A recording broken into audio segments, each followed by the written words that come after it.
Assalamu alaikum yan uwana musulmi, ina muku fatan alheri da fatan kuna cikin koshin lafiya. To musamman yan uwana yan masana'antar Kannywood wanda muke cin abinci a harkar, kuma alhamdulillah harkar ta mana rana. Bai kamata ba a ce mun fito in muna wasu maganganun da bai dace ba. Ka sani ko kuma ki sani cewa ya ci ko ɗa ne Allah ya baka ko kuma Allah ya baki.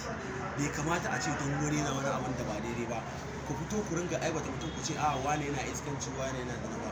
Wannan duk ba shine dacewa ba rayuwa. Idan kaga mutum yana abin da ba daidai ba ka kira shi ka gaya mai, amma bai kamata a ce wai in wani magana ba daidai ba kai ka biyo mata ka zage ta, kai ma ka zage shi, kai ma kin zage ta, to me kenan dan mun tare mun zama mahaukata. Sai mu zauna ne kan makaratun ta ai nasiha, a zauna a nufi wani kana abin da ba daidai ba shine rayuwa. Amma ba bai kamata a ce wai mun zauna wai a junan muna tuna kan masu wace iska ce wani yafi mai iska bane. No, shi da zina biya ne da ita. Kai a ranar gobe kiyama za ka iya cewa za ka iya bada shaidar cewa yes ka san su suna zina, ka san shaidar zina ko kuma kin san shaidar zina. Wannan duk ba shi ne abu mai kyau ba. Kawai mu zauna an mutum mu gama yana ba daidai ba wani ka daina, shine ma zaman rayuwa. Daga naku Abubakar dan watan bata.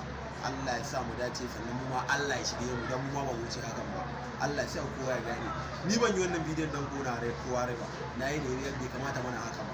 Dan haka kowa ya mai da hankalinsa a yanzu duk abin da aka yi ta wuce, kuma a daina wani gaba. Don duk sana'a mu daya, masana'antar mu daya, kuma mu ɗaya muke neman abinci muke. Nasiha ba muke, faɗakarwa muke. A hakan mutane za su ɗauki wa'azin mu, to kenan mu ma yin iska ne kenan. Har inda mutane ba su ɗauki wa'azin mu ba, mun ga muna tona